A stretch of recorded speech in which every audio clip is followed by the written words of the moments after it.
क्रांतिकारियों ने अपना सर्वस्व न्यौछावर किया देश की आजादी के लिए, उनको भुला दिया गया। जिन लोगों ने अपने स्वार्थ की सत्ता के लिए देश का विभाजन कराया, वे सर्वे सर्वा हो गए। देश की हर संस्था के नाम उस परिवार के, उस खानदान के नाम, देश की हर संस्था का नाम उस खानदान के नाम हो गया। और हम सब मौन रह करके सब दृश्य देखते रहे। आज भी ये क्या कर रहे हैं? आज भी इनकी हरकतें क्या है? मैं भौचक था जब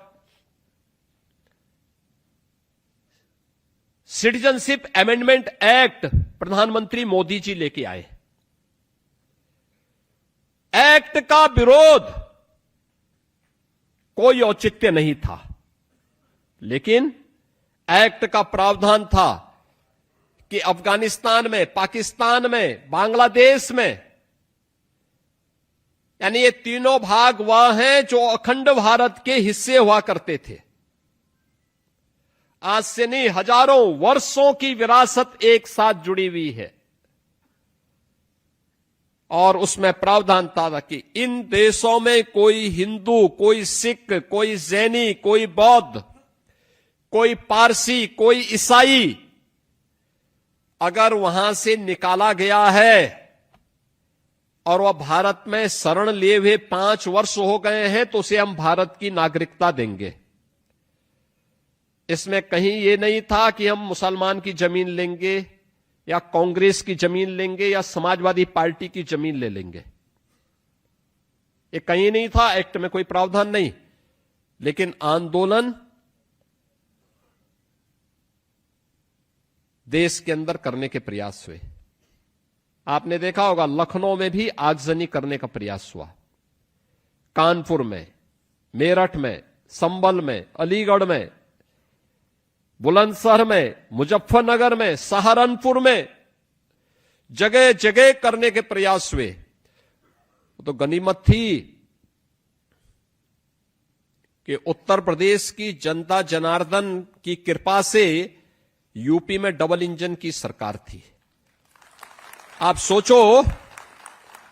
सोचो अगर समाजवादी पार्टी की सरकार दुर्भाग्य से रही होती तो दंगों की इस आग से क्या यूपी उभर पाता?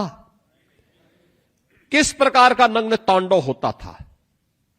और तो उन्हें मालूम था दंगाइयों को कि दंगा की कीमत क्या चुकानी है अब।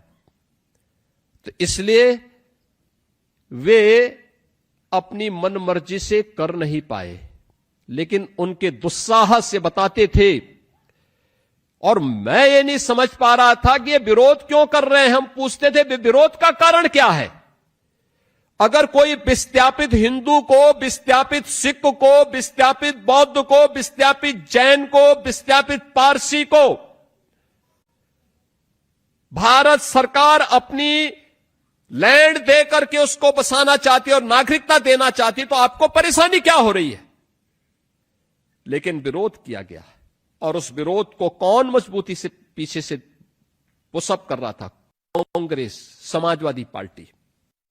इनका वो चेहरा भी तो आपने देखा होगा। यानी ये वास्तविक दोषी हैं 1947 के विभाजन के भी और 1947 के कत्लेआम के भी। अगर उस समय मोदी जैसा प्रधानमंत्री होता तो भारत का कोई बाल बांका नहीं कर पाता। लौह पुरुष सरदार वल्लभ भाई पटेल जैसा प्रधानमंत्री होता तो भारत की एकता को कोई खंडित नहीं कर पाता। लेकिन इन कांग्रेसियों की बुजदली का दुष्परिणाम क्या था कि देश को इसकी कीमत चुकानी पड़ी। और सीए के दौरान भी इनका एक चरित्र आप सबने देखा होगा। आज का यह दृश्य अत्यंत महत्वपूर्ण इसलिए हमारे लिए है, जो बाहर प्रदर्शनी लगी उस प्रदर्शनी को आपके पास भी स्मार्टफोन होगा। इस स्मार्टफोन से उसके विजुअल्स लीजिए, अपने वर्तमान को दिखाइए। वर्तमान युवा पीढ़ी को दिखाइए। सोशल मीडिया प्लेटफॉर्म पर आप भी अपने कमेंट लिखिए इस पे, और आप भी इस बात उन गलतियों को दोहराइए मत जो गलती कभी हम लोगों ने आपस में बांटकर की थी। हमारी व्यक्तिगत पहचान, हमारी नातेदारी, रिश्तेदारी,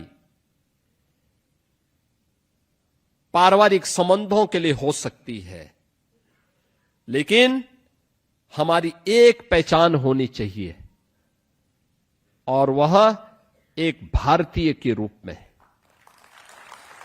एक भारत के कर्तव्यनिष्ठ नागरिक के रूप में।